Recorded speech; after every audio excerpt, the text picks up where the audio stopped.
Hello. Good morning. And welcome to Needles at the Ready. I'm Kevin. I'm Ray. And this is our YouTube channel where we Correct. talk about knitting, crocheting, yarn dyeing, buying, and spinning. And this is episode 144 on this fine Saturday, which is October 11th. Can you believe 2025. it? October 11th. October 11th and September Flew. disappeared. Yeah, bye. It was like magic. Gone. Magic. Just gone. Gone. In a blink. And now we're already mid-October. I know. And the weather's changed. The weather has changed. Like, we were 80 one day last week, and yesterday was 30 degrees outside in the morning.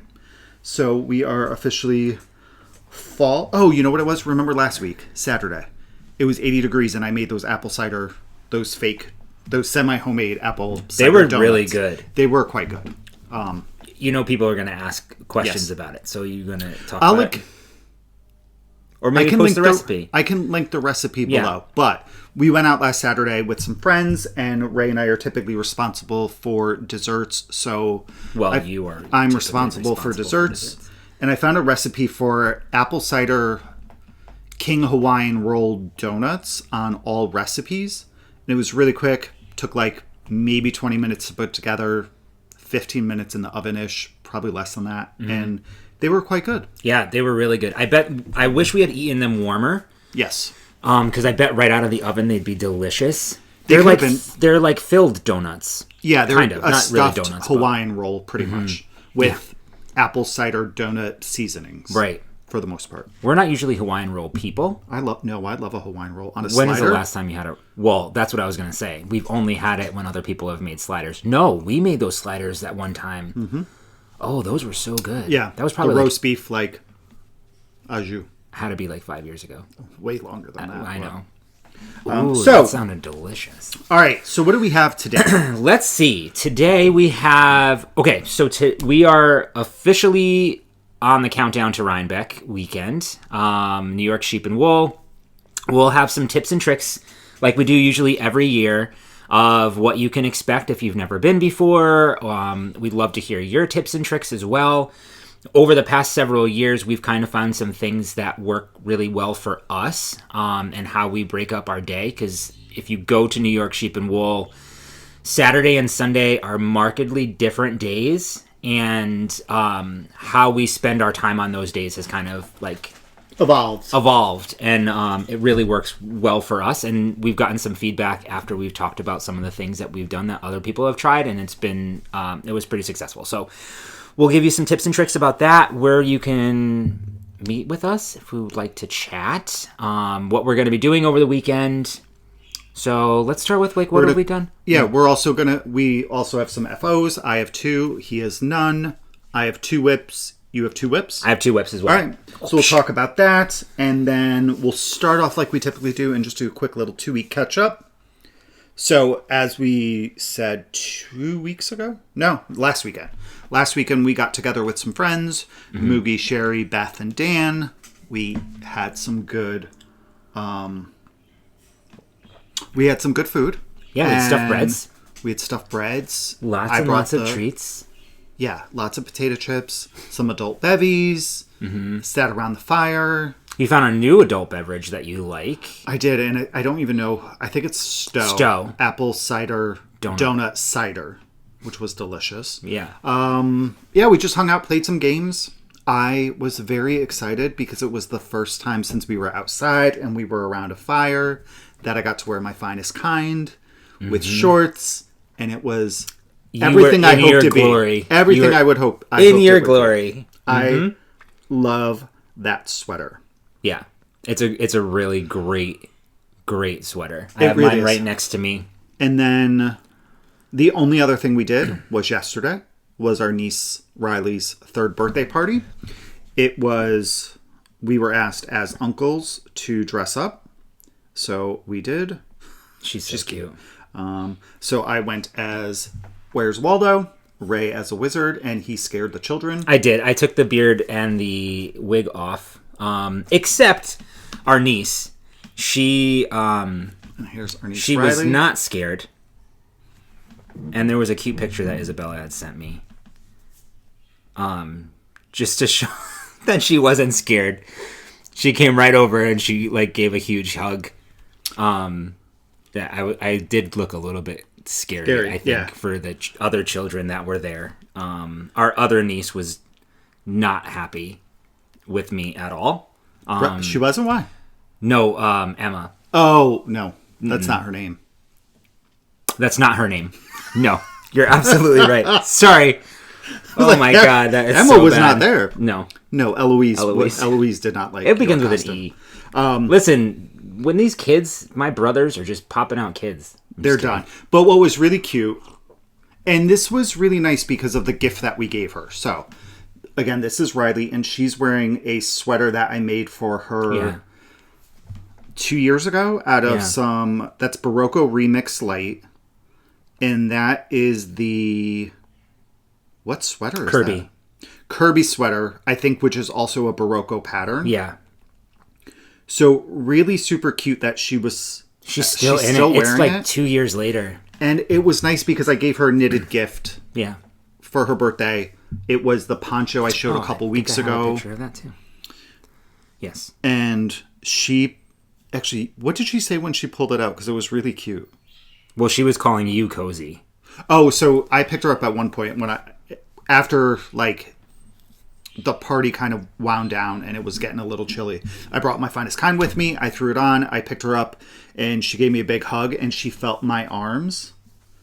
Look how cute. She's so cute. She is. That's the children's poncho, I think. Is that what it's called? I'll look at Child's poncho. We'll try to link that down below too if you're interested. So I was holding her on my lap. And she rubbed my arms, and she's like, "Oh, you're so cozy." Yeah. And then she got that, and she's like, "Is this for me?" And she put it on. She's really cute. She's very cute. I was thinking about that today. Like, out of all the nieces and nephews, she's probably the most outgoing, and Roman's giving her a run for her money. And energetic and like happy. Like, always happy and laughing and running around. And she's very different than all of them. Mm-hmm. She definitely has the most energy out of all the kids. So that was a really nice time. We hung out there last night until like 10. And now we're here. Yep. Yeah, that was really it. We Hold on. Let me find that poncho. I've been really busy at work. I feel like I've been going in earlier and kind of staying a little bit later. Yeah. That's really, I think, all of our 2 weeks. We started... All right, so I knit her the Basic Children's Poncho by Shayna Billow. I held fingering double to make a DK weight. The pattern comes with DK worsted in chunky gauges. It's a free pattern. Yeah. So that is the poncho that I made her for her birthday. And I don't know. I feel like I remember Kirby's been really hard to find. I'll see if I have it in my good notes. I definitely have it if you don't. All right. And then the Barocco pattern I made for her that she was wearing is the Kirby, which is a really cute cardigan. Mm-hmm. Super easy. I want to say maybe a 16-row lace motif up in the yoke. And then just a bunch of stockinette and some garter stitch. But I made several of those because she has one. I think Eloise has one. Reese may have had one. If not Reese, I think Emma did. Yeah. Reese, we did the love note a few times. Right. So those are good if you're looking for Christmas gifts. Yeah. Coming up for some young ones. Those are both really good options. Great idea. Here's... It doesn't give you anxiety that you're only at 33% battery. No. So that was... And then you were saying about work. Yeah, no, just work has been busy. I'm very tired. The drive has been a little bit much for me coming home. You know, like I leave work and then it's just like, there's traffic. I don't know what school's starting or what has happened, but it's taking me like an hour 15, hour 20 minutes to get home sometimes. Yeah, it just doesn't sound like a good No, time. And then I get home and it's like, then it's time for dinner, and then like an hour and then bed. Yeah. But it's okay. It is what it is. We've got really exciting things happening next week coming up. I know. Yeah. Like 5 days. I know. I'm so All right. excited. So anything else? I think that's it. We did we hear back from all of the winners for? I don't know. I haven't boys? shipped any out, so they'll be going out this week prior to us. I think we heard from 2. 3. 3. Okay. Maybe 4. I think we'll have to take a look. double check. But so we announced winners for the Let's Hear It for the Boy Mal. We have not shipped out the prizes yet. They'll be going out by Wednesday of this week. And I think that's it. I think so. We did. I don't know where we fell into play. Maybe it was the day after the podcast. We ended up going knitting. We went knitting with Michael and Kate and Kim. No, Kim didn't make it. It was just us, Michael and Kate. Yep. We went for a little brunch and knitting day. That's right. Yeah. It's always so nice when we try to do that about once a month, right? He usually gets together. Yeah, it was the first time we've gone since December, January. No way. Yeah. Yeah, we haven't been in a while. I find that hard to believe. Well, believe it. Believe it. December, January. Yeah. That's almost a year. It's October. I know. That's not true. Okay. All right. That's not true. So, let's talk a little bit about Rhinebeck weekend. Okay. So that sounds great. So, this upcoming weekend is what is commonly referred to as Rhinebeck weekend. The main event is New York Sheep and Wool, which happens at the Dutchess County Fairground in Rhinebeck, New York on Saturday and Sunday. So that is this year. I think the 17th and 18th. It is the 18th and 19th. On the 17th, actually I think this year on the 16th and 17th, there are other events that take place. Yes. So the one I know of on the 16th is Woolen Affair has a nighttime party that Thursday. On the 17th, Woolen Affair has a marketplace. Yes. First time this year. In a new location. The new location, it's at Hudson Brickyard. Mm-hmm. It is an all-day event. In the past, or the prior 2 years, it was a nighttime event limited to about 5 vendors and 200 to 250 attendees. This year, it's an all-day event, and I think they have somewhere between, I don't know, maybe we'll say 50 and 100 vendors. Mm-hmm. So it grew quite a bit. Yeah. Also on... really good vendors that are going to be there. And it's a beautiful, beautiful location. Yes. It's supposed to have good weather, knock on wood, this weekend. Yeah, that one we will not be attending. Also on that Friday is Cake Palooza. Yep. Which also which is in Zogarth. Mm-hmm. That one we will not be going to either. I know. And the other event that happens that Friday is India Entangled, which is it's in Zogarth, and I don't remember the name of the venue. It's a horse thingamajigger. So that we will be going to. We will be shopping from 12 to 2. Yeah, we got our tickets from 12 to 2. And we're excited because there's Michael from Upland Fiber Co. is vending. Kate is working his booth with him. From the Knitting Posse. So we will be there that Friday from 12 to 2. Super excited if you are going. If you've watched the Table 10 podcast, Rachel and Renee are going to be so excited to see them. 29 Bridges studio booth from 10 to 12, and they'll be shopping at the marketplace from 12 to 2. So that's going to be fun to get to meet them because we get to chat with them here and there on the YouTubery and Instagram. So India Entangled is at HITS, HITS, on the Hudson. HITS on the Hudson. And HITS is an acronym for something. It is. I don't have the energy to go searching for it. And then Saturday and Sunday is the New York Sheep and Wool Festival. So some things if you're going, some things to keep in mind is that Saturday, number one, that entire weekend, you could be in 4 seasons in one day. That's true. You could be everything. Mm-hmm. You're going to wake up in the morning. It's going to be 30 degrees. By noontime, it's going to be 80.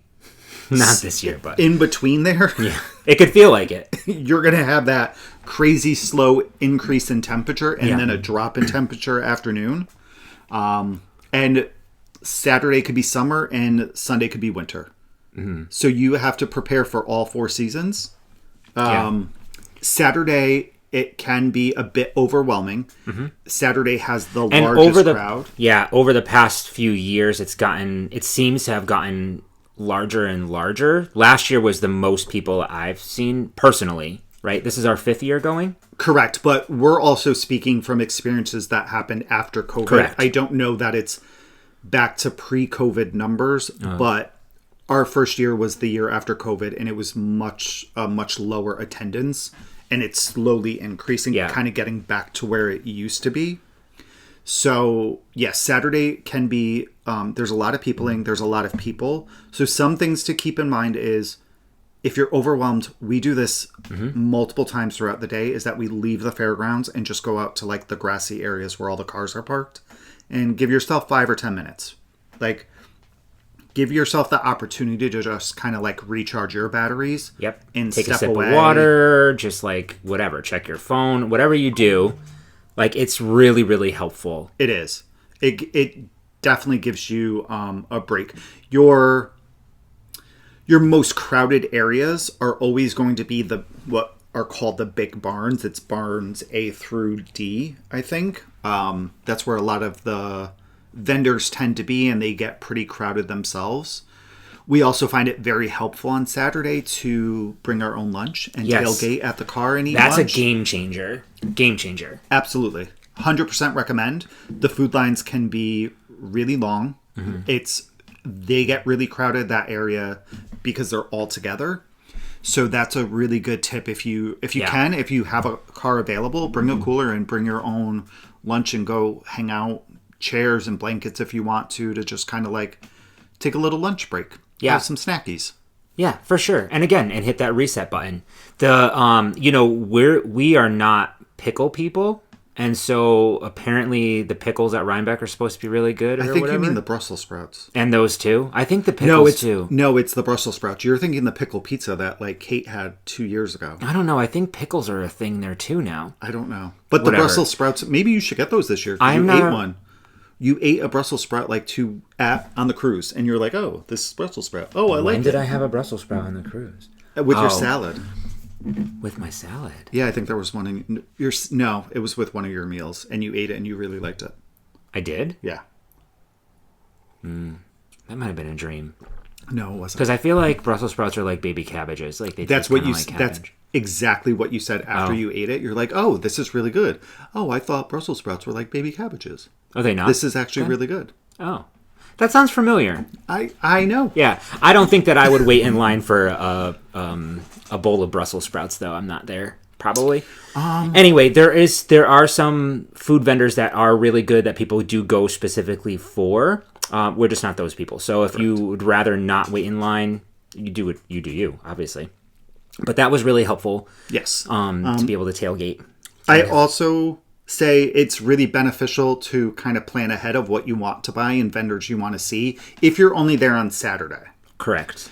If you're only going to be there on Saturday, kind of having a plan would be super helpful, and having a list of what you're looking to purchase. Like if you want to buy a sweater, knowing ahead of time how many skeins you're going to need. Yep. Because sometimes, although I will say the past 3 years have been pretty good, the service could be spotty. The internet or Wi-Fi service. Yeah, depending how many people are there and how many people are on their phones and blah, blah, blah, blah, blah, and all that stuff, just as, cell phone service goes. So it's really helpful to have an idea of what you want to buy and the quantity. Like take screenshots on your phone. That's what I have done in the past. Of like patterns or whatever from Ravelry or types of yarns, or even like the map. You can download the map of Rhinebeck and just kind of have an idea. I was a little extra last year, and I like made a notes section of like each barn what I want to. Yes, I did. I'm saying, but that's not being extra. That's being organized. Oh, and having an idea. Well, I was of, like, organized. Where we want to go. Yeah. So we were like, who were our top.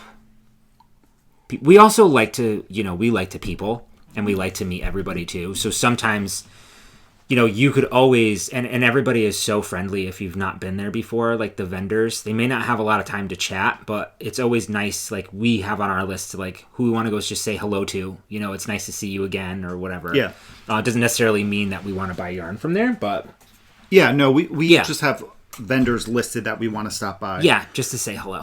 What else would I say? If you don't want to buy like a Rhinebeck exclusive item, Because We've never done that, huh? No, Michael and I did last year, kind of. You did? Well, we went into we that too? missed it, and then we had to order online.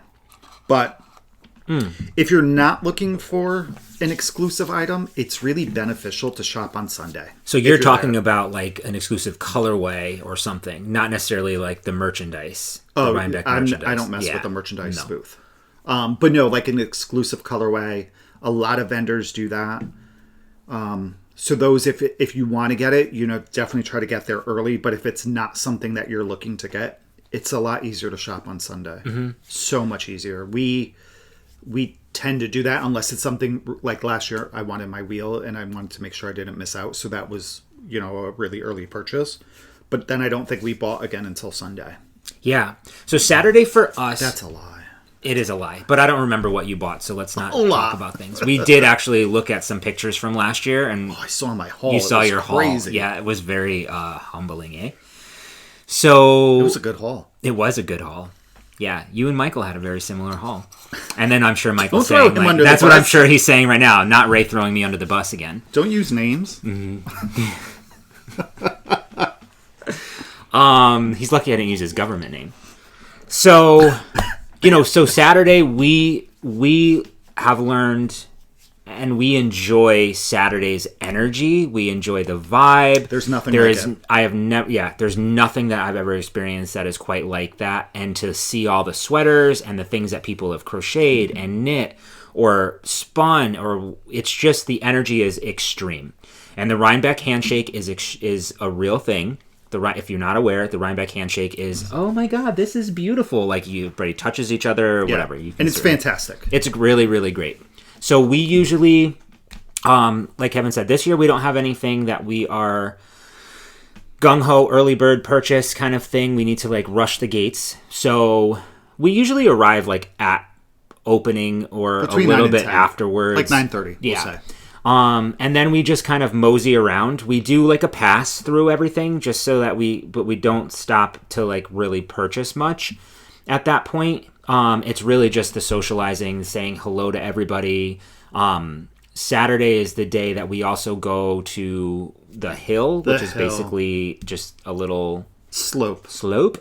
For those of you who haven't been there. But a lot of people gather on the hill. It's kind of like a primary meetup spot. Yes. So a lot of the designers are there, podcasters, all different kinds of things. They do like bag swaps and pin swaps, all these different things. There's a lot of groups that kind of organize some stuff. So we usually go to the hill around between like 11 and 12 is our first stop at the hill. And we get a chance to like meet you guys. It's an opportunity if you want to. I don't know why you would. No, I'm just kidding. To come up and say hello, give us some hugs, take some pictures, chat a little bit. And then we usually break for lunch around like between 12:30 and 1. So we won't probably be at the hill then. We'll go and do our tailgate party. Yes. And then we usually try to go back because a lot of things happen like in the later afternoon there. Well, no. So what happens is from 1 to 2 is the main meetups. That's typically when most people are there. Yeah. So we try to avoid that because it gets overwhelming for us. Like there's just a lot of people. So we go early, we leave for the big one, and then we come back after that's over around 2. Yeah. So that's what, and then we kind of mosey around afterwards. And we make our bulk purchases from 4 to 5. Yeah. Like that last hour, we're like, rush. We feel like, okay, now we should probably try to buy something, which I don't know why we do, but we do it. Anyway. And then we go back Sunday, and Sunday's a different energy. It's calmer. It's a slower pace. The barns aren't as full of people. The food lines are easier to get to. There is a food barn, too. Oh, which yes. we totally recommend going, because last year was the first time It's like an artisan barn, basically. Yeah. Yeah. So there's like foods and wines and cheeses. Utensils and candles. Yeah. There's some competitions that happen in there too. I think that's where like the spinning and crochet competition that's also where goes into. Yeah. It's also where you can judge the artwork for next year. Logo. Yep. The logo. That's right. Mm-hmm. They have them on display there. You can take a look and there's a QR code I think that you can scan to that's what we did last year. Yeah. To vote. And I think that's really the gist of it. Just the most important thing, obviously, is to have fun. 100%. And take the time that you need, if you need it, to step away and allow yourself to recharge. Yeah. Those are the most important things, I think. Yeah. It's the rest of it, it's just yarn. And fun. That's exactly what it is. It's just yarn, fiber, and fun. All right. Now that we've been babbling for 25 minutes, let's get into some knitting. So we have 2 FOs and 4 whips combined. Wow. Okay. So, and then we have some Breaking the Bank and some Owl Post. We sure do. All right. So let's start it off with my first FOs, what I'm wearing. This is my Rhinebeck sweater. Ray, Michael, and I are all knitting this. And I think we're all probably done. Michael may be right behind us, if not. But this is the Oak Grove Sweater Vest by Chin Matthews. We picked the yarn up last year at Rhinebeck. Mm-hmm. This is the Utopia... Sustainable. Mine... It's a whole mess of different types of wools. Here we go. This is the Utopia Sustainable. It is a DK weight. It is 100% Midwest fine woods. No. Fine wool. Wait, so something else that we've done in the past 2 weeks is we bought readers, and clearly I don't have mine. We did buy readers. We had Guys, to buy we this. crossed that threshold. All right, so again, it's 100% Midwest fine wools. It includes Targhee, Rambouillet, Merino, and CVM. It has 230 yards. It's approximately 3.5 ounces or 100 grams. It was really fabulous to work with. It is. It blocks in beautifully. Like, the magic of blocking is something that, like, this yarn speaks to. It softens up quite a bit. Yep. And it's like, I want to say, like, flattens out. You know? Yeah, you know I what can I mean? see Like that. Yeah. Because it is a type of yarn that has it's thick and thin. Mm-hmm. It's very reminiscent kind of like what a hand spun would look like. Yeah. But it softens up so much. So I've knit mine out of moss. I just used under 300 grams, I think. I don't think I went into my 4th skein on this. I don't think so. But I knit the 4th size, and I took it out. And I've knit this twice, to be honest with you. So initially I knit the 3rd size, and it was way too small. So I ripped it out, I cast on, and I did the 4th size using a US 6 for the body, which is a 4 millimeter, and a US 4 for the ribbing on the neck and on the hem. A US 6 for the ribbing on the sleeve. What is a US 4? Is it 3.5 millimeter? 4 millimeter. No. 3.5 millimeter is for the 4. So here, let's stand up. So this is mine. I do feel like I need to block it a little bit more up here. I may block it just slightly. I think it looks really to take good. some of the length away, about an inch of length, and bring it out maybe like an inch. Okay. Because I don't feel like my...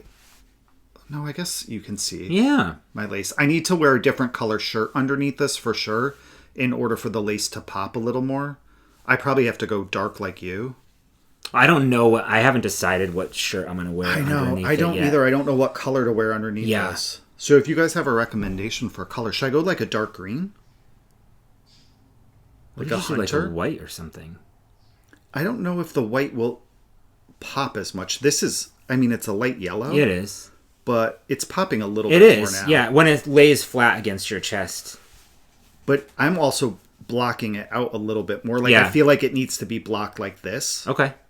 So just slightly. You could even just steam it and stretch it a little bit instead of doing a full-on block. So what I actually did is I just steamed, after blocking, I did steam the top here. Because just from being pinned, they were pointy, so I did steam that. Mine, I have to still... steam it. They're starting to, like, like flatten out a little bit more, which is great. But I'm gonna steam that a little bit more too, and then just down the sides. So let's talk about this. So again, I knit the 4th size, which is for a 48-inch chest, is the finished measurements. I do think mine's a little bit. I don't know that mine's 48. I would have more positive ease than I do. So I don't think I blocked it wide enough. I did make some alterations to it. The pattern calls for a fold over neck like Ray's. Yes. Yep. And actually, I feel like yours looks completely different than it did the first time. I think so too. The more I'm loving it. Loving it. I decided to not do the fold over neck. It looks fantastic though. I did 2 inches of ribbing, and then I bound off using an Italian tubular bind off. And I love the way that the neck fit. It actually worked out well post-blocking. Pre-blocking, I felt like it was a little tight. But it worked out okay. No, not okay. It worked out well. Yeah, it looks really great. good. I like it. And then what I did for the sleeve, just because if we can show yours. Yeah. Do you want me to stand up? Yeah. So Ray's sleeve is a little bit deeper. Yes. So it looks completely different now than it did. Yeah. I think when I first put it on, it was like fresh off the blocking mats. The yarn you were 100% right about the yarn. The more that, like, it's soft, really soft. And the more that it's like worked and like manipulated and like has a chance to completely like relax, I think that's made a big difference. It's incredibly soft. It really is. I agreed. It softens up quite a bit from knitting it. I think it was just too stiff right after. It was too, not stiff, that's not the right word. Crisp after blocking it, like the angles and the, you know. With lace, too, and I think this is, obviously there was that little bit of lace in the Love Note and the Kirby that we've knit before, but we haven't knit a bunch of lace. No. And to get lace to block, you really have to pin it, and I think sometimes we pin too aggressively, like I pinned up here super aggressively, and these were sticking out like this. Yeah. So it was just allowing it to settle. That's exactly what it has to be. And settle. like kind of rest. Great word. Something that Andrea Mowry says quite a bit in her YouTube channel is that as you wear things, they tend to block as well. So to your body. Yeah. Like basically the shape of your body. So I think the more we wear these, the more they will feel like a garment or fit like what we want it to. Exactly. So yeah, I think yours, if you do a quick steam right here on your thing. Just at the seam. That's really, and because like where it was blocked, like you said, you can't, I don't think you can avoid that really, because you have to block it. Like you have to do an aggressive block. You have to do slightly. Yeah, you've got to make the lace kind of stretch out a little bit or open up. But yeah, yours, I think you need to wear definitely a dark color. Like, you can see yours. I like it better than the dark color. I had a light gray shirt on underneath this prior, and I think the darker works better. Yeah, I'm going to have to mess around with some of the t-shirts that we have and just see what looks good under this. Anything really will. It's really, your colors are gorgeous. Another alteration I made was... at our front door. Probably the mail lady. It is. Is for my sleeve. So you can see my sleeve is not as deep. As Ray's. So what I did is I picked up way less stitches, to be honest.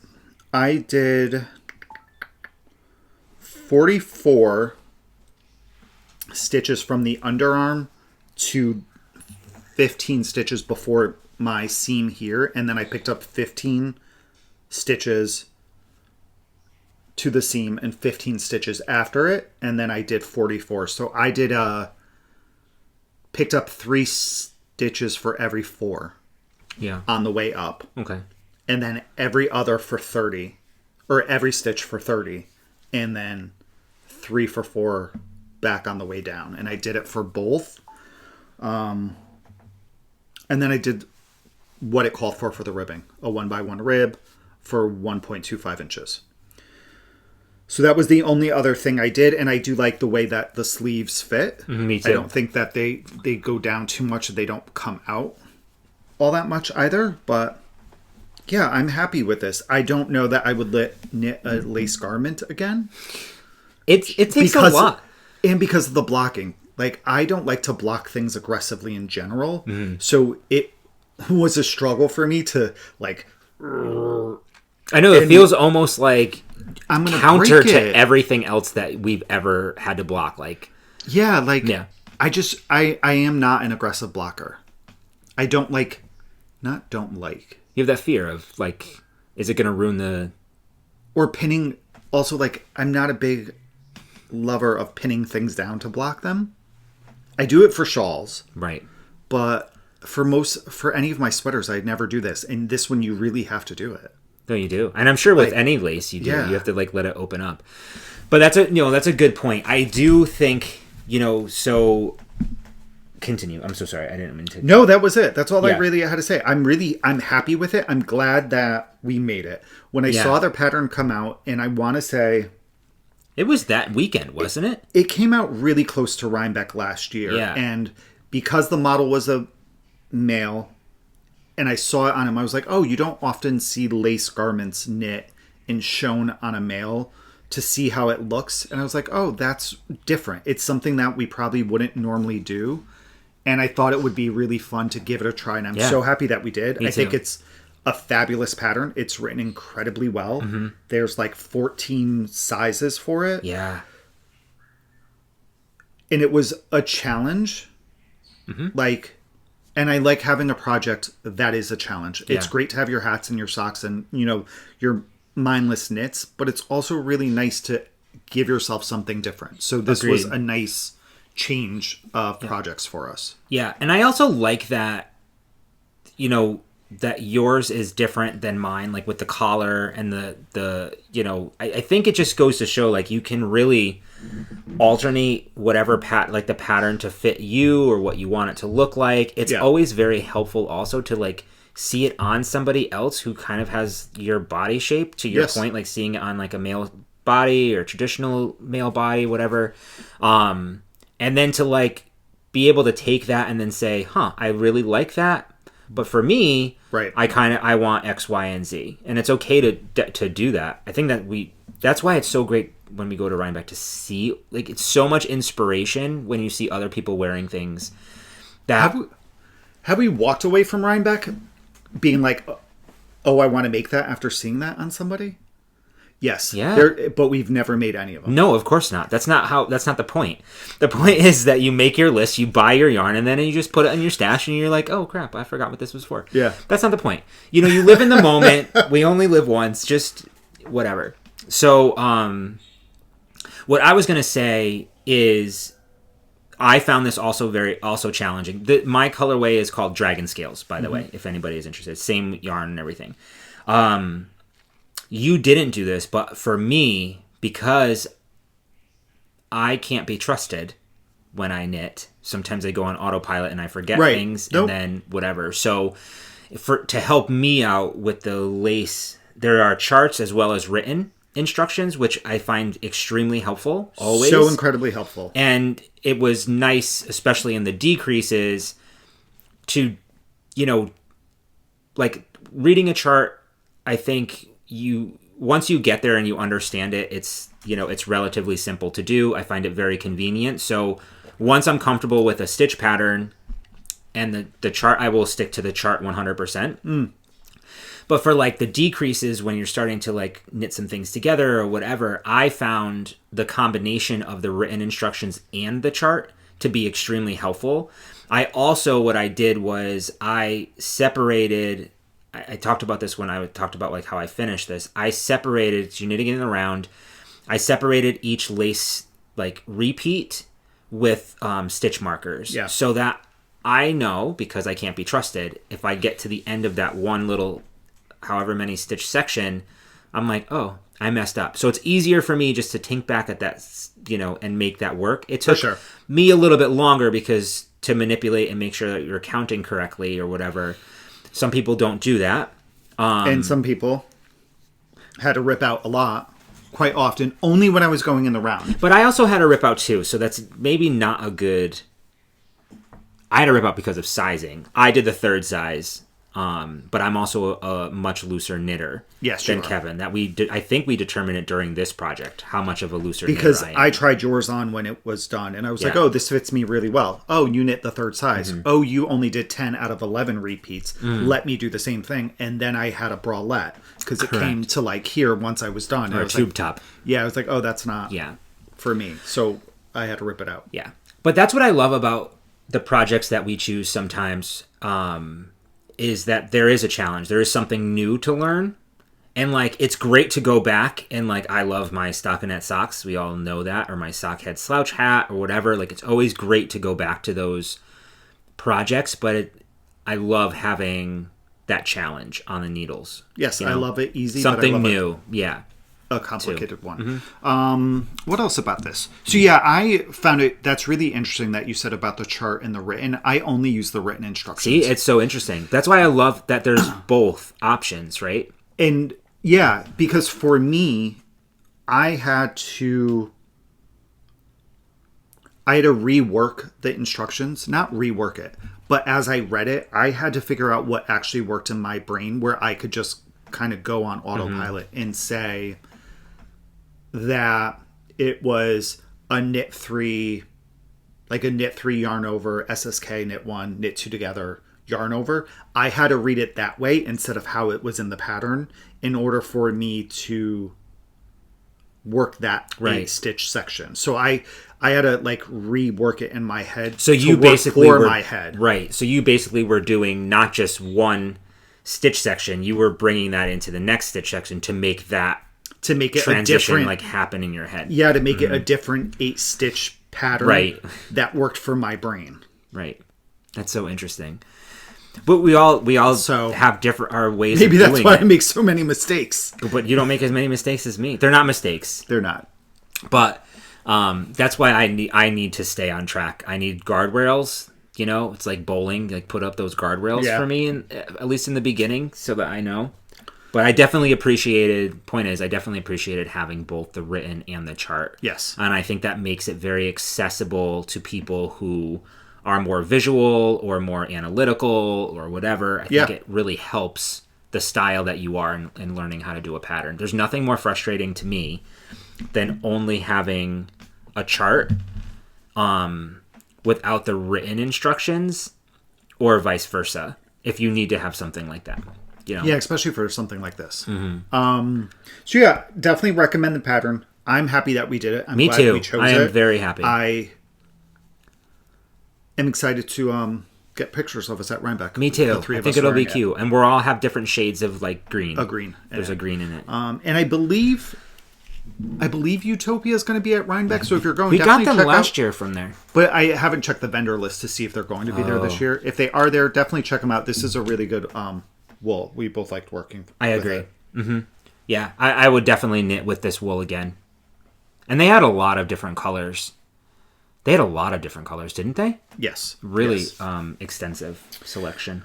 Okay. Next FO for me is a spin. Oh, This is pretty. What? What do you need? okay. Nothing. I'm just gonna think. So this is a spin I just finished. It is some Into the World. The colorway is Moonfire. The fiber was Kent Romney. Oh. And this is from the club that I get from them. They're May 2025. Oh, it feels nice. I didn't weigh it, but the fiber was 4 ounces. It's typically a little bit more. I did a 2-ply fractal, and I ended up with, I think it was 3.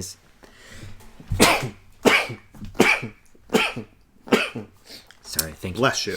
Thank you.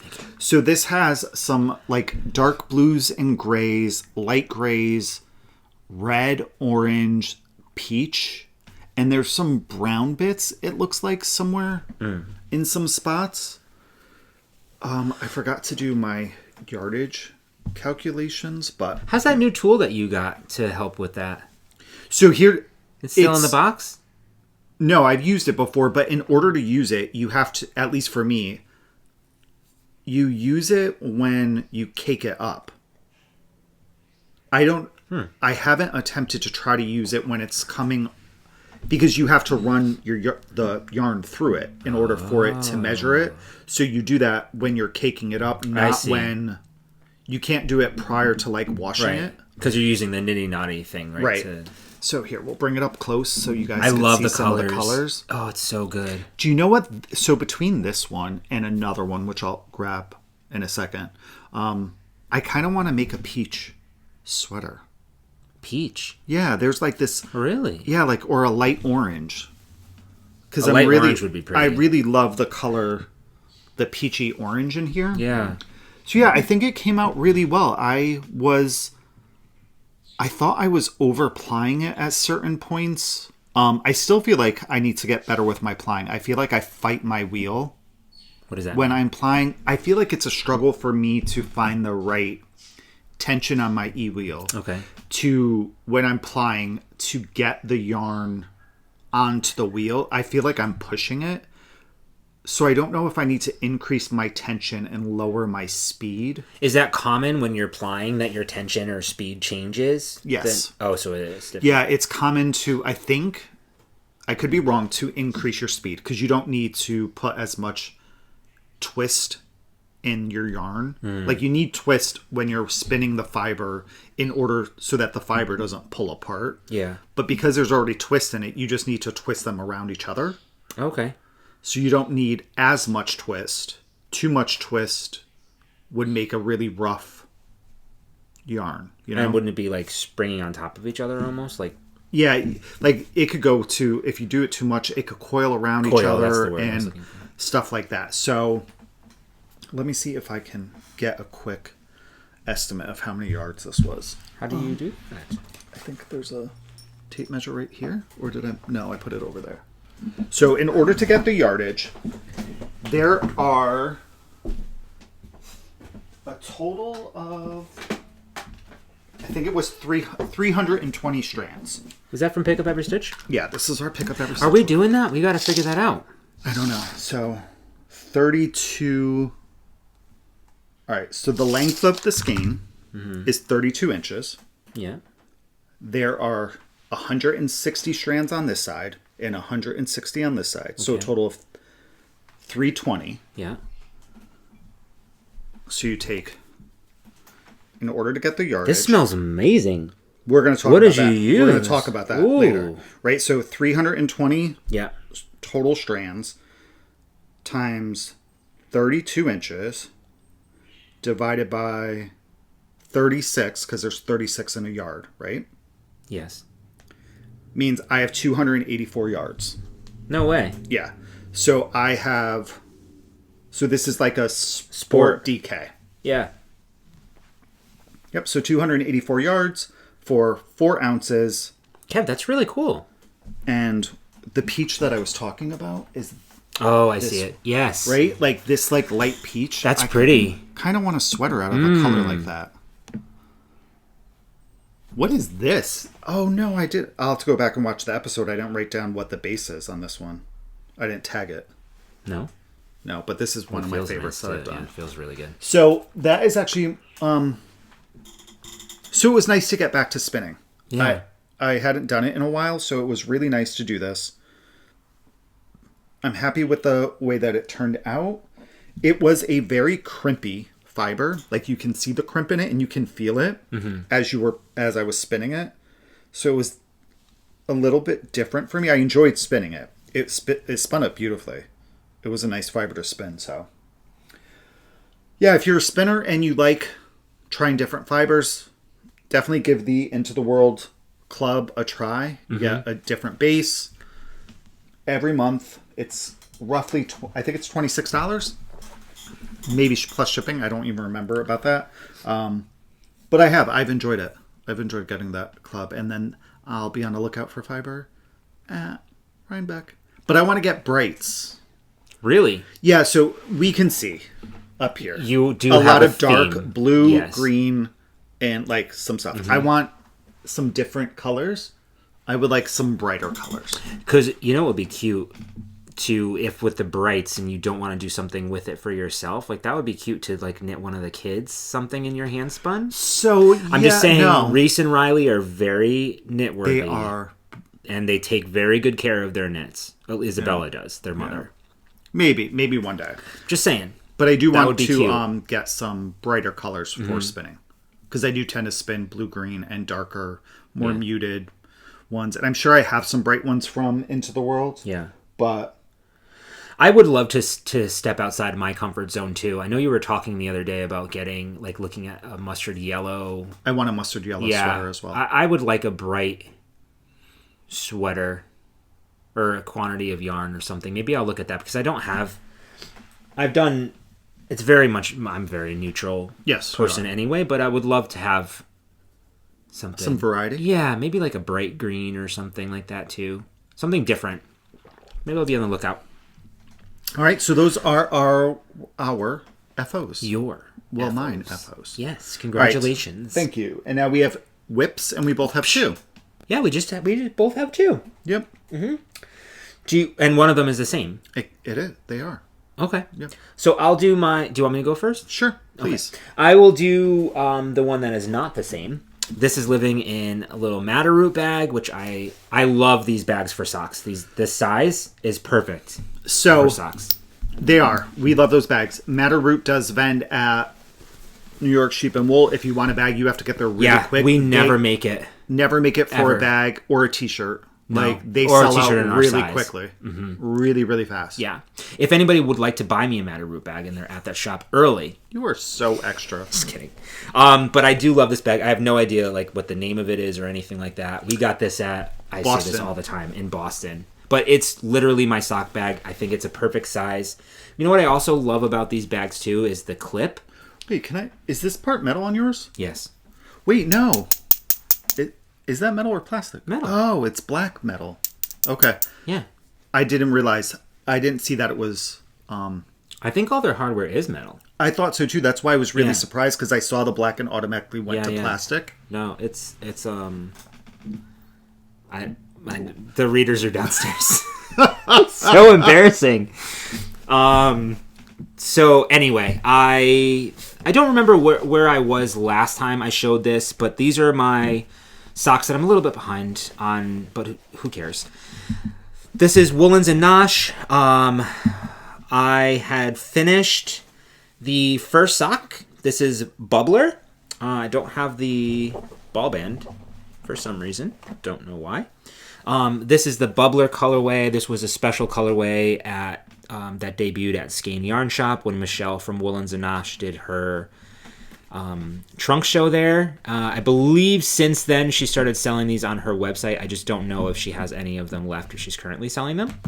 But I really love this. I love the thin stripes on this. And this is what I was initially going to do those library socks with, but it didn't work for the pattern because the stripes are so thin. I love this. I did a very long leg, so I did about an 8.5 inch leg. The cuff is about 15 stitches in 15 rows in a 3x1 rib. Nope, a 2x1 rib, which I'm just Do you want me to just talk about it? Yeah, why don't you go ahead and do that? So I did a German twisted cast on, which I love. It's super stretchy, and then once it stretches out, it's a really nice edge. Then so about 15 rows of a 2x1 rib in the contrasting color, coordinating color that came with it. Not contrast, but you know what I mean. I did mark for my heel here. I just kept going and going and going and going, and I was like, oh, that's about a good point. I want to use up as much of this yarn as possible.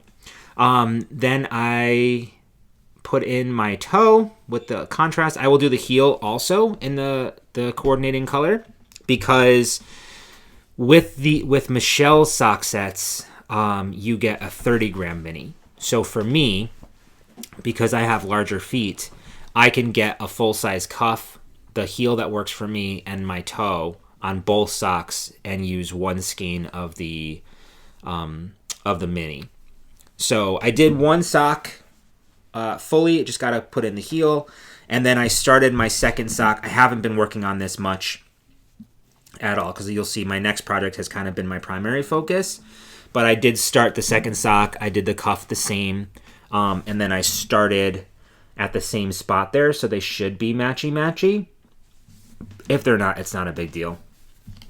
I do my socks on 9-inch circular needles, and should I talk on the microphone? Oh no. Because that's just my preferred method. And then when I get to the heels and the toes, I use Magic Loop. I want to see if I can find those flexi flip things. I do want to try. No, you didn't. You didn't yet. That's okay. It doesn't matter. I'm just curious. To see how those are going to go. If you would like it better than switching to Magic Loop. Yeah. Yeah. I can always do DPNs as well, because you're really just knitting off of one needle back and forth. No, you're not. You're knitting in the round for the heel, because I do a cut and heel. Yeah. So that's where I am there. It's my normal sock recipe. So if you go to my Ravelry page, I have on all my previous socks, I have a very, very detailed description on what I do, how long I like everything, what my techniques are to get my sock recipe that fits my foot. So I wear a men's US 12. My foot, if you were just to measure my bare foot, it's 11 inches long. So I usually give myself a half an inch to an inch of negative ease on my socks. That's my preferred ease as well. So my foot from the heel, from the point that I mark my heel to the part where I start my toe, I usually do about 6 1/4 inches, sometimes 6 1/2. I really do something wrong, because I feel like I do the same exact thing, and we have clearly different size feet. We do, but maybe it's just the ease. Like, I just like that amount of negative ease, like where the heel hits my heel, to where my toe goes. It's like that perfect. It's my sock recipe. You keep developing that's how you get your recipe. It's just whatever works for you. It is really trial and error. Yeah, there's no perfect recipe for socks. It's the same thing for hats. And it depends on the yarn too, right? So I've knit quite a few. I'm actually wearing some right now. Woolens and Nosh, which is my absolute favorite yarn base for socks. But it's plumper. It's a little bit thicker than you would find in like a fine like fingering weight yarn or a traditional sock yarn that's maybe merino and nylon. Those tend to be a little bit thinner. And so I like more negative ease for those for some reason. And I'll do my gauge is tighter on those socks. It's interesting. I've never done this. I've never checked my gauge on my socks. I want to see what my gauge is. Mine is about 8.5 stitches per inch. Yeah, I would like to check mine. Per inch. All right. So let's see. So that's that. They were supposed to be my September socks. They're going to be my October socks. I will finish these by the end of the month. So I'll still, if I stay on track, I'll still have 12 pairs of socks by the end of December. Nice. Yeah. All right. So my first whip that I'm going to talk about is the single malt sweater by Maxim Cyr. Yeah. I'm knitting mine out of red stag fiber, and I don't know that I have a tag with me. Is it over there? I feel like I just saw it. Yes, I see it. Oops, sorry. Oopsie.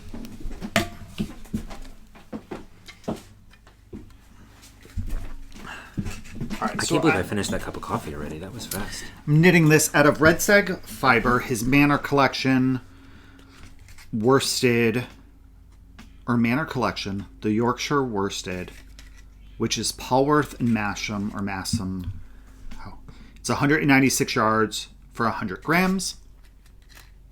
We got this when we were at Pick Up Every Stitch when, in Dunedin, when he was having a trunk show there. Yeah. So I picked up 6 skeins, and this is actually less of a sweater since the last time I showed it. Yeah, it's true. So here is what I have so far. It's a textured sweater. Mm-hmm. It's raglan beautiful. increases. It's beautiful. I love the sweater. What I did not love is once I started knitting the sleeves, it started striping. And you can see it's kind of... started again. I ripped out... It's actually not as visible as the I feel like it's chunkier stripes. You know, like 2 They kind of rows. match these, though. These are they're kind of stripy. It can be, but I feel like... Yeah. I don't know. So what I'm going to do... Here's what I did. Actually, I think Ready? it's going to be good. Is I was knitting with this ball of yarn. And I had probably like this much more on here. And it was striping quite a bit. So I ripped it back to the last decrease. Because that's kind of where the striping had started. And I attached a new ball of yarn.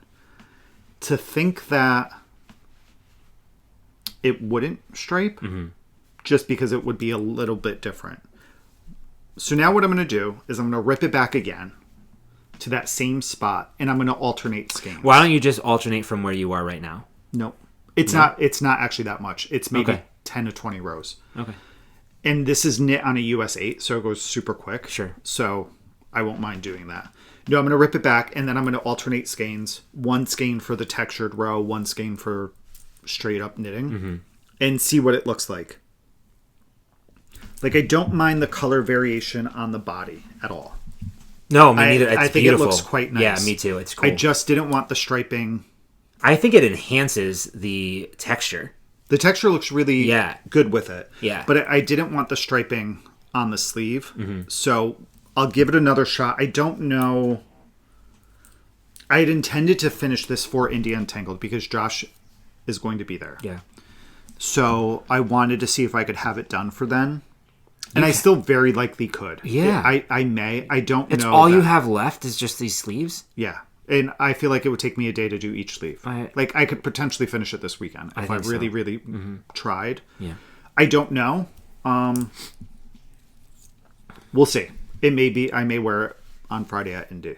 But, so that's what I'm going to do.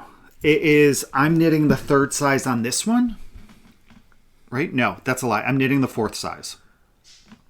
I'm using the recommended needles, which are a US 8 5mm and a US 6 4mm. With the 4th size, I am going to get the 5th size measurements because of my gauge. My gauge was looser. Yes. So I'm going to get the 5th size, which is going to be a 47-inch dress. So that'll give me like 4 inches, 5 inches of positive ease. It feels incredible. Like, this is it's a beautiful yarn. It's beautiful. And it is very reminiscent of the Finest Kind. The stitch pattern's just slightly different, but it knits up kind of the same way. I love the pronounced It's more raglan. structured, I feel like. I think the only difference is the raglan. It looks denser, though, is my point. Like, it looks denser and just more like structured. We'll see once it's blocked. Yeah. Because I did want this to have kind of a sweatshirty feel as well, but I do love the extra pronounced raglan here. Me too, I love that. Is that written in the pattern, or did you do something different? And it goes down the sleeve, too, which is always a good detail. Yeah. Like, Max did something very similar on the bumpy cardigan, which was really, really nice that I loved, a detail kind of like that. So we'll see.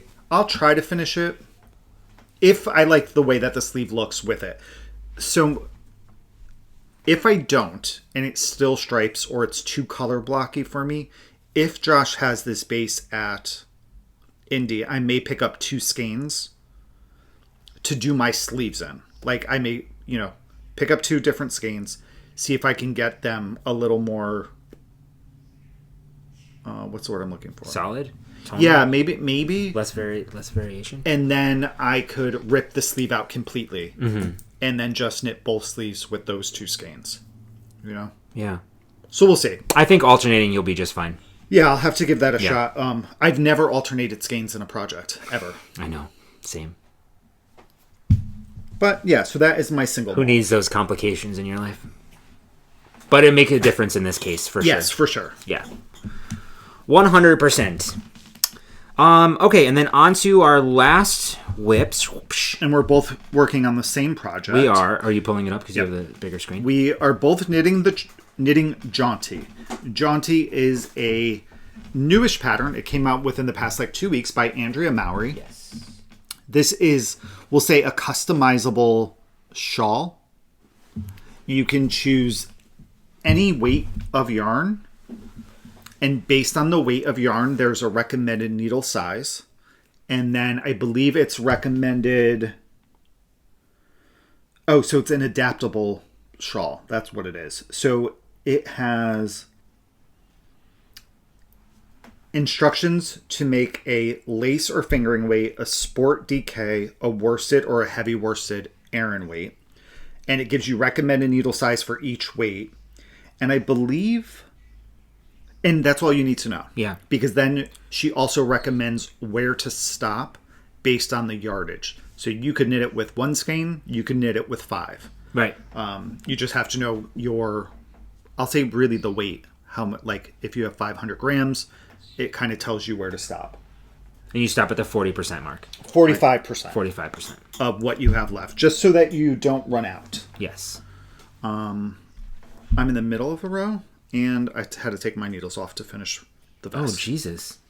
So, we're both knitting it, and we're knitting it out of different weight yarns, so different needle sizes. I'm making mine out of some hand spun. This is a combo spin that I did, which is a Rambouillet from Murky Depths, which was called Dark Rambler, and a Shanico top. Shanico top from more better. CCM Yarn More better? in the colorway Fork in the Road. I don't know. What you looking for? I'm looking for the ball bands because I can't remember the colorway name of this. Is it steel or pewter? Pewter. It's pewter. Thanks so much. So this hand spun is a 2-ply. I weighed 236 grams and I got 814 yards. So this is a very thick and thin. Some spots are fingering, some spots are DK weight, and I'm knitting mine on a US 4, and this is where I am. So I also ripped back because I was doing my decreases wrong on this. It looks so good. But I'm at the point where I can start my decreases. I think I have to knit 1 row and then I'll start my decreases. But here it is out of the hand spun. It's gorgeous. Absolutely love it. Yeah. I think it looks really, really good. Me too.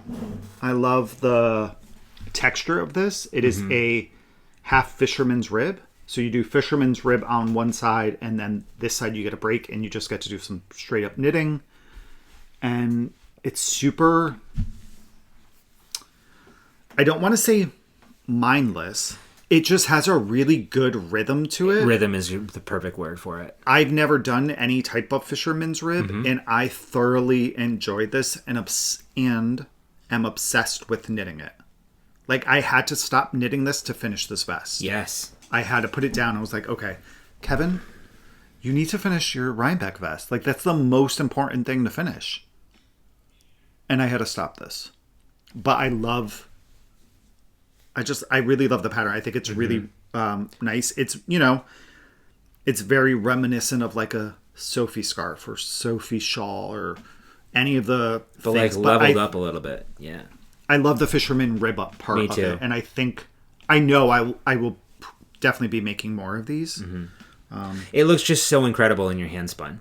It brings it up this level. It's really, really pretty. I love it. It's a perfect project for hand spun. And the ladies over at the Skein Scoop podcast, Skein Yarn Shop, are doing a knit along for the Jaunty. So if you're interested, take a look at their previous podcast. Justine talks all about the Jaunty knit along that they have going on with their hashtags and what to do and how to enter for prizes.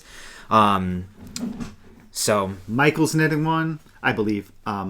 Mari is knitting one.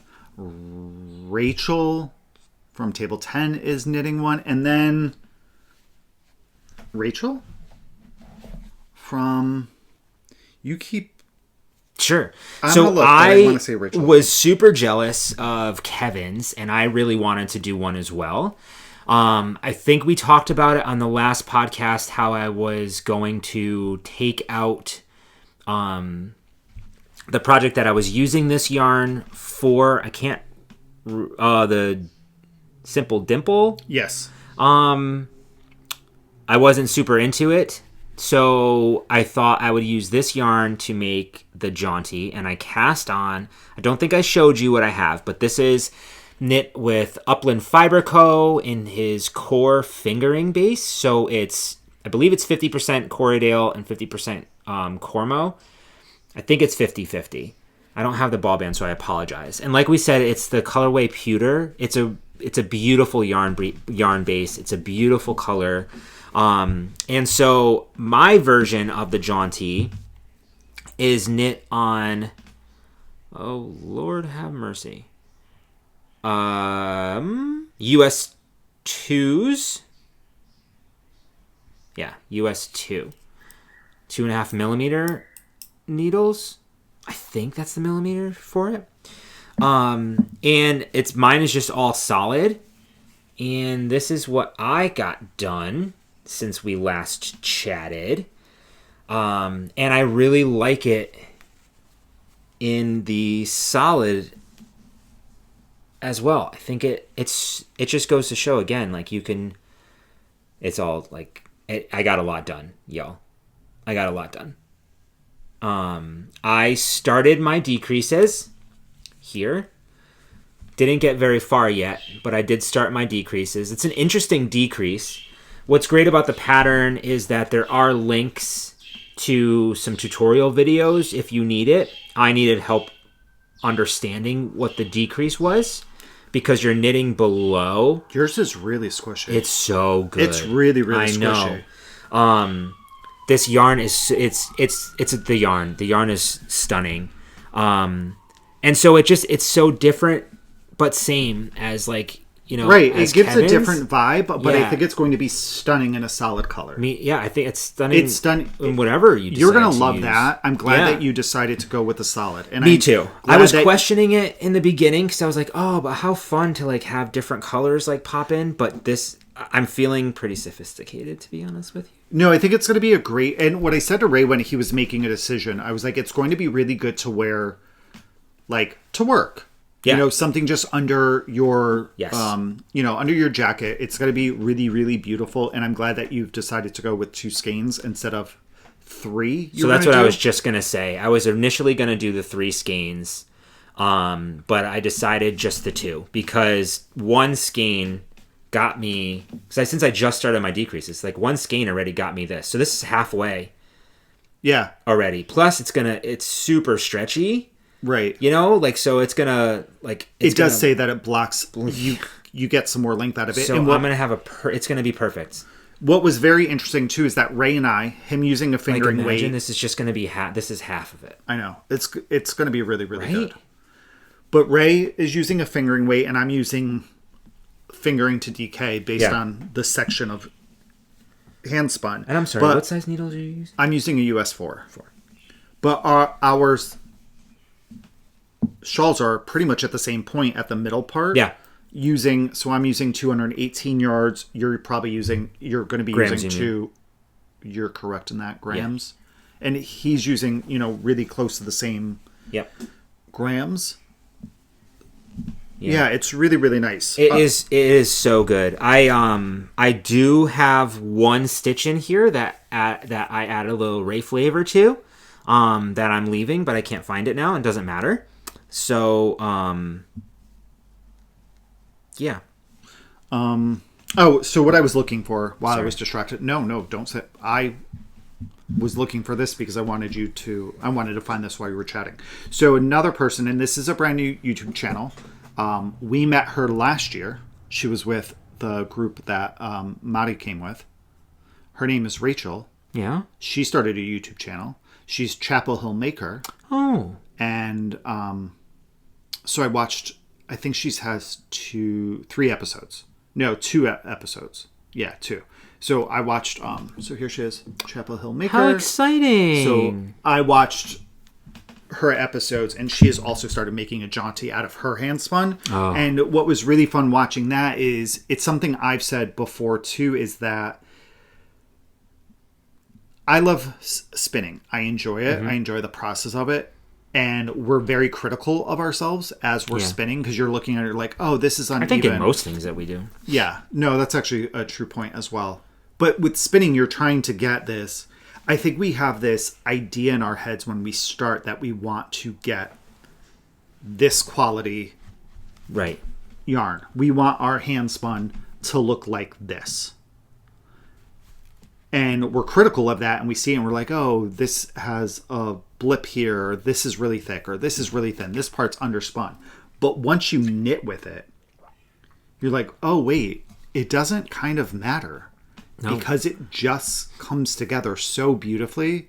So it was fun because she is knitting with her hand spun and realized that as she's knitting it, like, oh, I should really knit with my hand spun. It would be great to have a beautiful, consistent yarn eventually, but it's kind of not why I spin. I spin because I like to spin and I like the process of it. So eventually maybe I'll get there. But using it is really important too, because I love the way that it looks and it hides those what we see as imperfections in it. It shows that they're not really, it's not that important. No. Because it's still going to be look at what you're getting. Fabric. It's gorgeous. All right. So yeah, that's the jaunty. It's been fun. I agree with Kevin. I think the what's the word? The flow that you have with it, is great. Rhythm. The rhythm. Yeah, I'm really excited. Speaking of rhythm, we haven't yet started the Stephen West Musicale. We haven't. No. But it is really interesting where it's going so far. I have to look at the second clue. I looked at it briefly. I don't think I saw the second clue, to be honest. Maybe I'll just say the first clue was really interesting how they did it. I'm not sold. I'm not sold yet if I'm going to actually go ahead and do it. Correct. So that, ladies and gents, is all of our knitting content. That's all the knitting content and spinning content. Let's talk about... I will post, because that will go back into talking about this. Why everything smells so freaking good? Yes. Yeah. I smell it from here. It's so good. All right. So we got a very nice package. Very nice package. From Kate, I believe. Do you have the card? From Woolen and Co.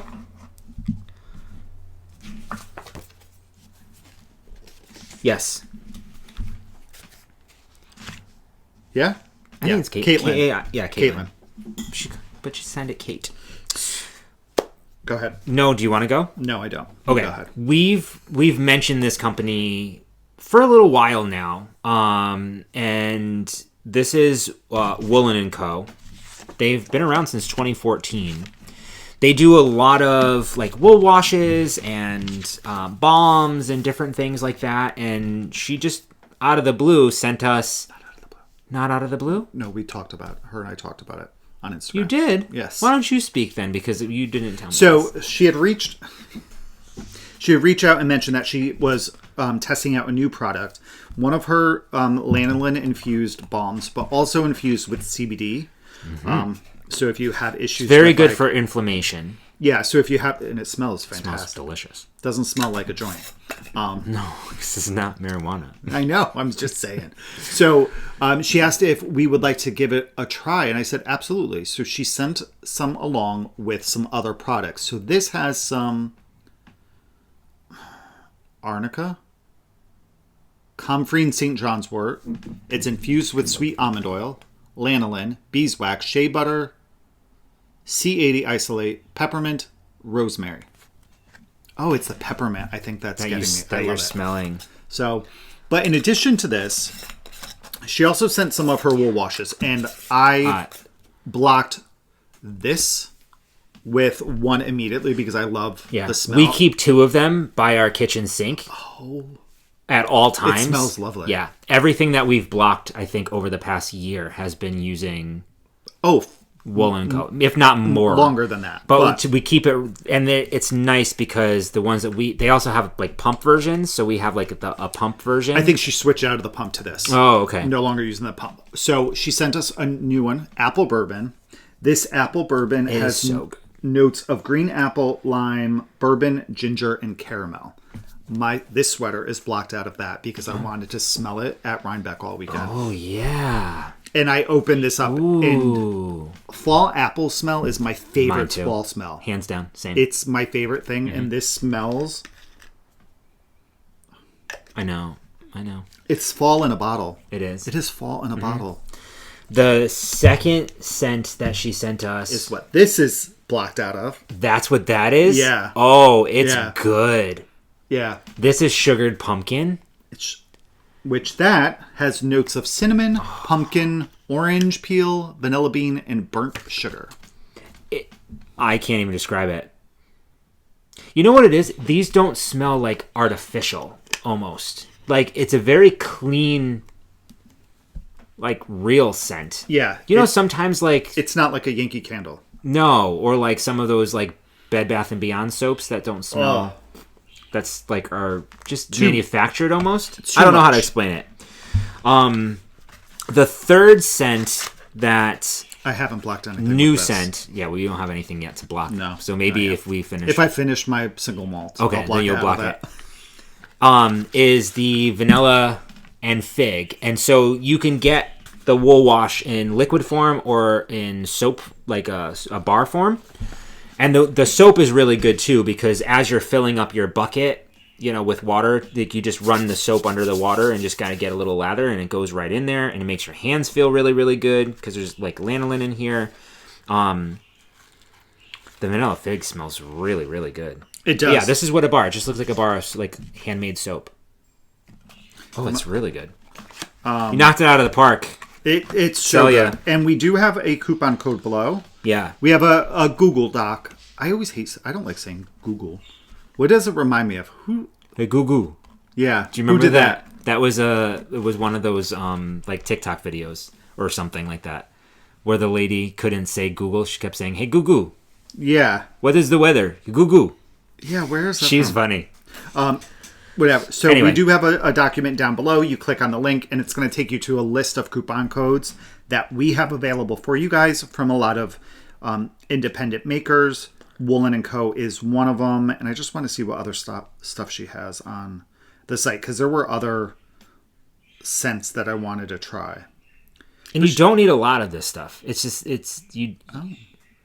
highly recommend. I mean, really reasonably priced. These are priced at $16. Mm-hmm. It'll last you like a year. Yeah, and there's an orange and clove which we've had, and that one's fantastic. Mm-hmm. One of our favorites is the cocoa and cashmere. I know, and I don't know if she has it. Oh, sorry, I shouldn't speak of things I don't know. I don't know. We haven't. That one is the one that I tend to go to most often. Me too. But yeah, so check that out. These are all really good scents. And yeah, thank you for letting us try these. This is great. Yeah, is that these also don't get like super sudsy either when you fill up your struck it. Yeah, a little bit. Like you get a little bit, but don't expect to like that you're gonna. Not like you're soaking it in Dawn. Yeah, exactly. So yes, that was really, really nice. I didn't realize you had a conversation. I'm so sorry. Yeah, but yeah, I love both of these scents. Actually, I'm wearing today apple bourbon here and apple cider donuts on my hands because I just put this on. Oh, with the tufts. Yeah, I like the apple cider donuts too. Right. So the point of the story is, if you see us this upcoming weekend, give Kevin a smell sniff. Really good. Yeah. Well, I'm gonna have to reblock all my things. I can't do that. Don't smell me. You can give me a hug, but don't smell me. All right, let's see. And then Breaking the Bank. Breaking the Bank, I have one thing. I have one, too. So mine's just my quarterly subscription to Ply Magazine. Yeah. This one looks like, I just opened it when we came up here, is all about plant fiber yarn. Do you know that I just saw a video today, somehow it came up on Facebook, and I don't know why, but it was somebody using like flax to make a garment. Yeah. There's this woman. I saw that too. Did you? That's interesting. So she was like, I didn't see the whole process. Apparently, it's going to be like a series of videos or whatever. It's one of those like Facebook like videos. But how to use flax, the plant, the bushels of the flax, and like what to do to like break up the stems, and like it was very interesting to watch. I'm very curious to see how it's going to turn into fabric. I'd be interested. I haven't even attempted to spin a plant fiber. Yeah. Plant fibers need a lot more twist. Yeah, sure. Because they're shorter staples. And in order for them to not, I guess, come apart, I think they need a lot more twist than a... Because they're stiffer, right? Like you would think that those fibers would want to just like spring back or something. And then it also came with a holiday gift guide for your spinners. Really? Yeah. So I got to look through this and see what type of like... Gifts for yourself? Here's something I would recommend is the Acre Kate. That's the lazy Kate that I have. Yeah. Super portable. It breaks down really, really well. Yeah, I thought that was a smart little thing. I've never seen that before. This is the first year up. And here's the Strucket that we've talked about. Oh, it's a great product. We have 2 sizes. We do? We had 3 sizes, I think. No, we only have the 2. Really? We have a really small one, which is great for hats and socks and mitts. And then a large one, which is good for sweaters. And shawls. And shawls, yeah. Yeah, the Strucket's a really great tool. So yeah, I thought this was really cute to get this in with that. So that's my only purchase. Nice. My purchase is a little bittersweet, unfortunately, for those who are part of or have joined Going Gnomes like newsletter. We got a newsletter last week that says that they are going to be starting to move on to other adventures and will no longer be curating these kits. So really sad, but really excited for them. They released their Rhinebeck Gnome 2025. They've done one every year. I don't know since when. I believe I have every kit. Since we've started going to Rhinebeck. Since we started or going since to... you've started doing the Going Gnome thing. Correct. So this is the limited edition 2020. You put limited edition on something and I am all about it. 2025. You just have to call it a kit and you're all about it. True. So we'll have to talk in a second. So this is the Rhinebeck Gnome 2025. It's the traditional gnome with the rocks. They have some individual kits of like this rock face, which is really, really cute. But of course I was like, oh my gosh, they're going out of not going out of business. That's not true. They're moving on to other things. So I'm like, well, this is the last one. I have to get it, of course. And so what's now dangerous is that they're going to be at Rhinebeck this year again. And my head is already like, okay, well, you can probably never get these kits again. So now is the time to pull the trigger and get all of them. If I don't want to hear from you because you and your partner with your fiber. So this may be my year of kits. I don't know. I said I'm not going to make a lot of purchases at Rhinebeck. And then I saw this newsletter. Wait. Can we take Can we actually go back to what you actually said about your purchases at Rhinebeck? The exact words were, and this was after this newsletter as well, mind you. Now I've had time to let it settle in. The exact phrase that you said was, I'm not buying anything at Rhinebeck. So, now you know, I think we as people say a lot of things. And, you know, tastes can change. Plans can change. I stand by what I said. But I also think that there's room for growth and interpretation. You know, I may not buy any yarn. No. So that... So anyway, if you have been following the podcast, and I unfortunately haven't been able to do it in a little while, but I love needle felting. I think it's a really fun project. I did complete a lot of these kits. Yeah, you have. Yeah.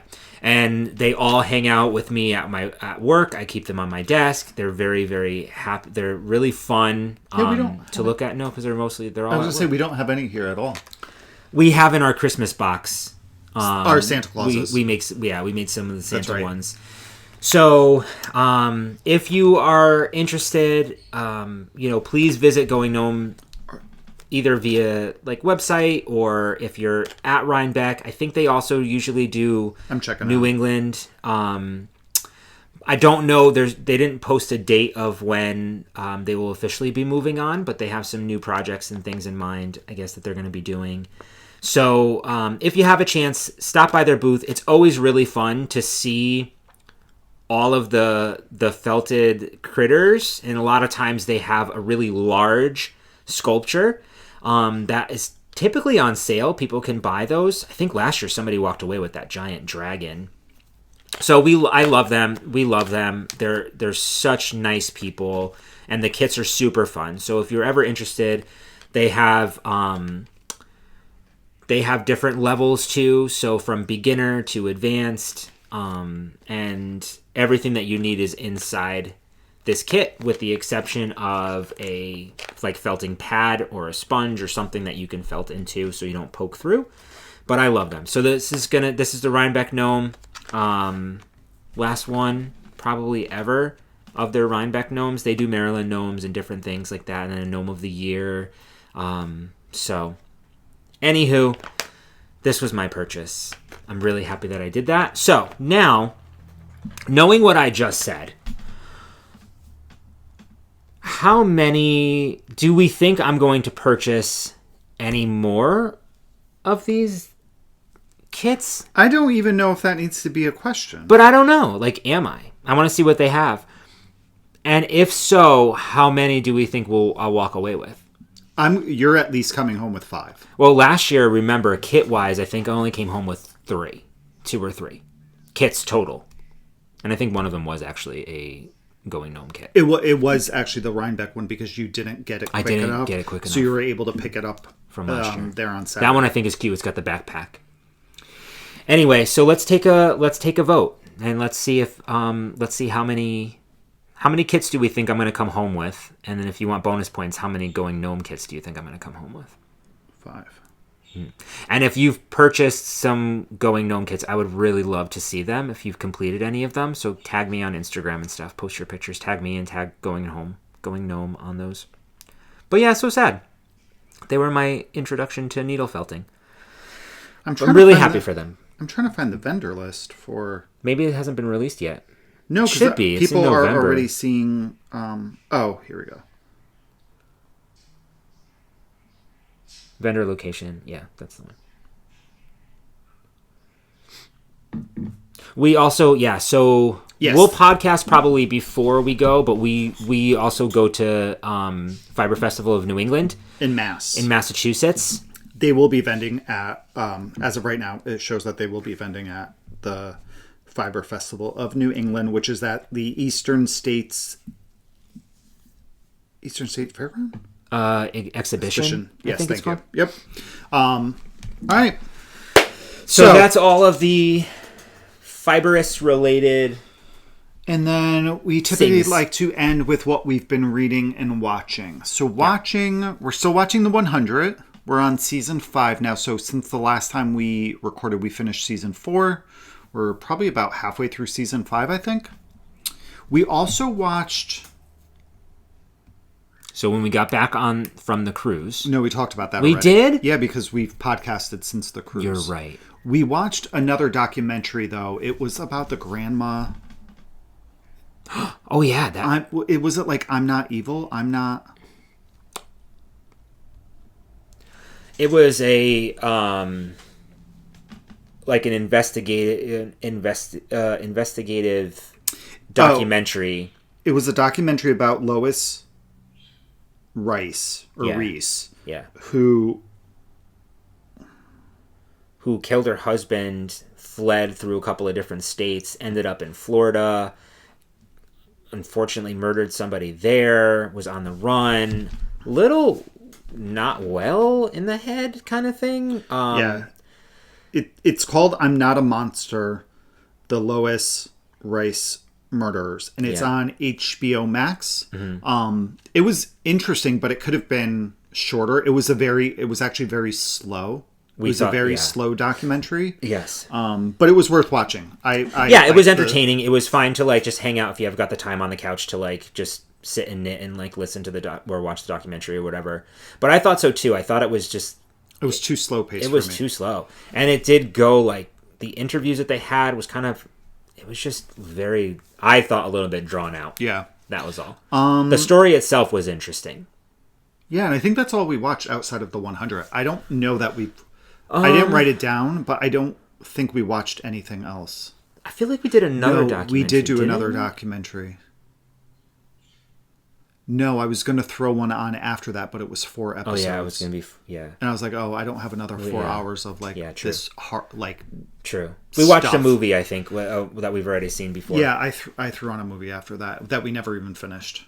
Yeah, I think that's all that we've been watching. It really has been. Mm-hmm. Yeah, the 100 is just... It's not winning any awards. It's not the best television I've ever seen at all. But now we're committed. We're committed. So it's like, okay. Yep. Like how much more wild can we get over here? And then reading wise, I finished one book, I believe.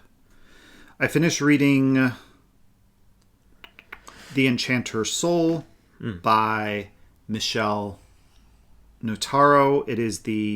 That was the second book in the Ellwood Chronicles, and I'm currently reading the third book in that called Witch's Blood. The Witch's Blood. This is a male urban fantasy. It's actually a little bit different than the previous series that I've read of hers.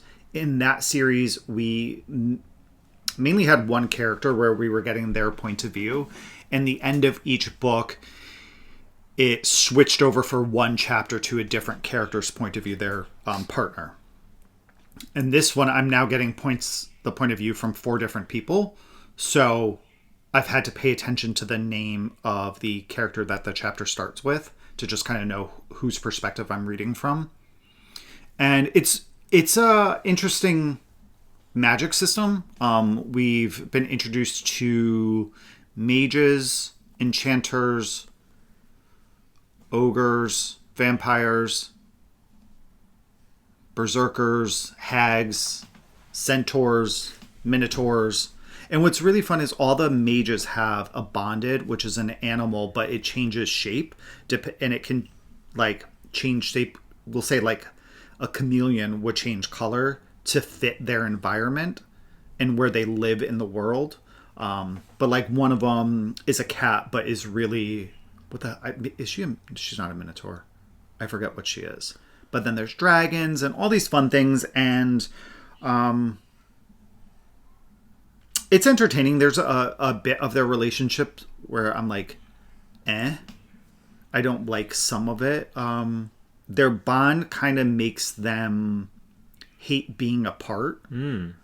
Where even like after it feels like when they're even apart for 5 minutes, like they're craving the other person, and it almost hurts to be apart, which to me is just a little much.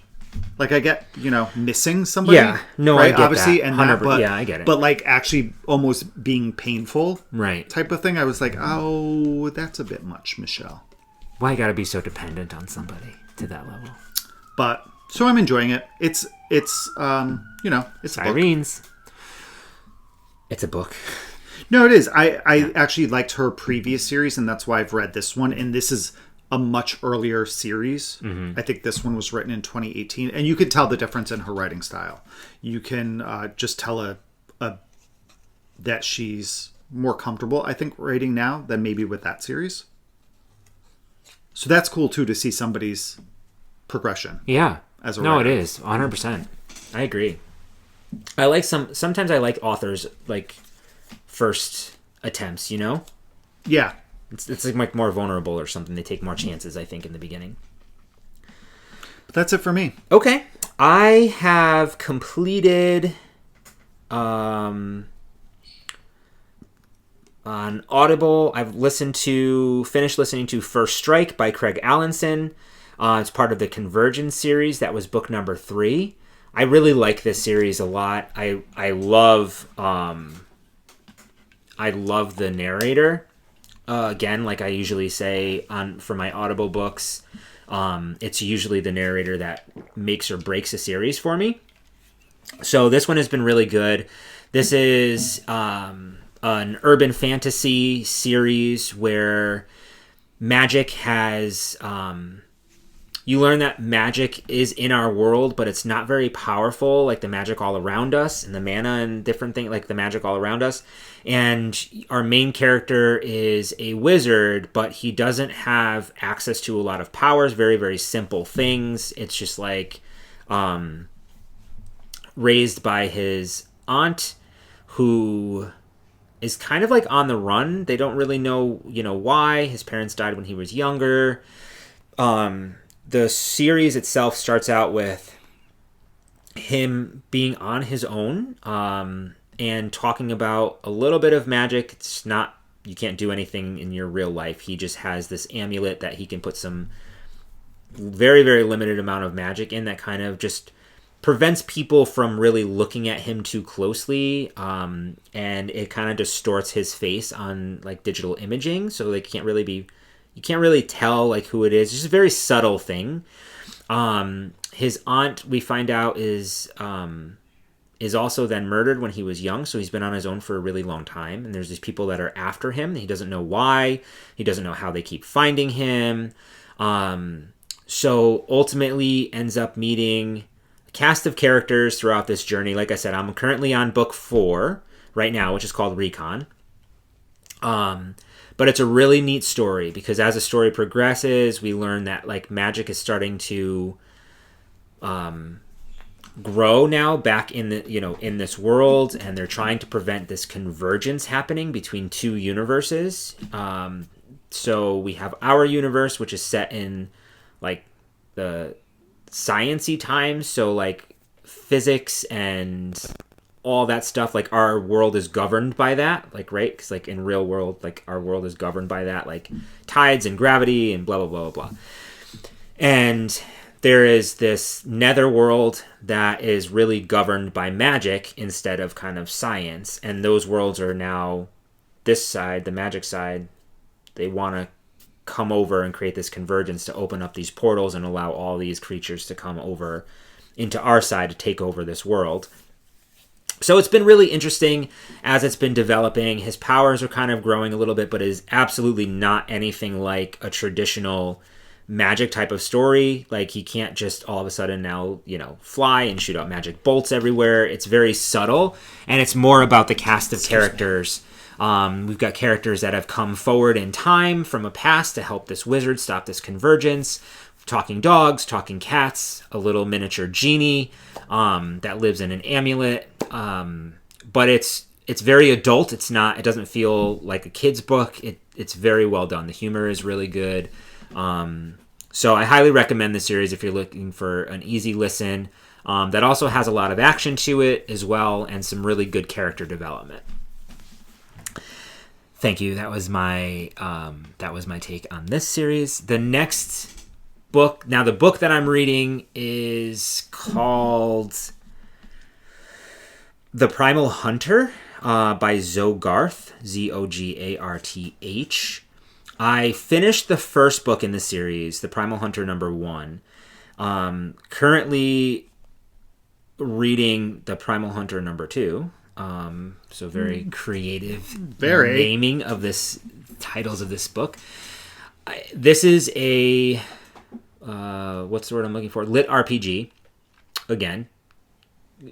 And I think I mentioned this last time. I'm not into the style of the writing. I'm struggling a little bit with it. Now, I gave the first book a 3-star rating. It ended at a cliffhanger part that I was like, darn it. I want to keep going because I need to, I kind of want to understand, what is the point of all this? What are we doing? Where are you going to go with this? So I am reading the second one. These are free with my Kindle Unlimited, so if I had to pay money for it, I definitely wouldn't have done it. I'm just not the author. There are points where it's like, this is good, you're describing things well, and then I find large swaths of this book to be just like insignificant words that just you don't. There's something about giving detail that's relevant, and sometimes giving a lot of detail when you really want that like heavy detail, and it works within the story.